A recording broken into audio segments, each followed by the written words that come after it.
YCP గుర్తింపును రద్దు చేయాలి అని పిటిషన్ వేసిన అన్న వైఎస్ఆర్ పార్టీ. వైఎస్ఆర్ అనే పేరును జగన్ నేతృత్వంలోని వైఎస్ఆర్ కాంగ్రెస్ పార్టీ వాడుకోవద్దంటూ అన్న వైఎస్ఆర్ పార్టీ నాయకులు ఢిల్లీలో నేరుగా ఎలక్షన్ కమిషన్కే వినతిపత్రం సమర్పించారు. రఘురామకృష్ణరాజుకు తనకు విజయసాయిరెడ్డి జారీ చేసిన షోకాజ్ అంశం చెల్లదంటూ వైఎస్ఆర్ కాంగ్రెస్ పేరుతో నోటీసు ఇచ్చారని, అది వేరే పార్టీ అని వాదిస్తున్నారు. ఇదే అంశాన్ని ఈసీ దృష్టికి కూడా తీసుకెళ్లారు. ఈ సమయంలోనే అన్న వైఎస్ఆర్ పార్టీ నాయకులు తెరపైకి వచ్చారు. నేరుగా ఢిల్లీ చేరుకుని జగన్ నేతృత్వంలోని పార్టీపై ఫిర్యాదు చేశారు.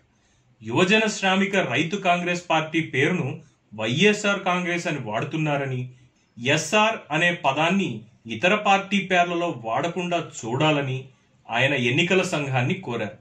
వైఎస్ఆర్ అనే పదంతో రిజిస్ట్రీ అయిన ఒకే ఒక్క పార్టీ అన్న వైఎస్ఆర్ కాంగ్రెస్ అని ఆ పార్టీ అధ్యక్షుడు మహబూబ్ పాషా వాదిస్తున్నారు.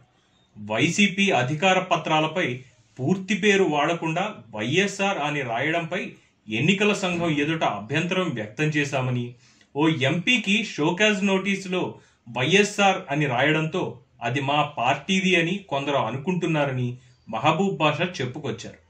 గతంలోనే ఈసీ పలుమార్లు వైఎస్ఆర్ అనే పేరు వాడవద్దని సూచనలు పంపిందని, అయినా వైసీపీ వాడుతోందని, అందుకే జగన్ నాయకత్వంలోని యువజన శ్రామిక రైతు కాంగ్రెస్ పార్టీని రద్దు చేయాలని ఫిర్యాదు చేశామని చెప్పుకొచ్చారు.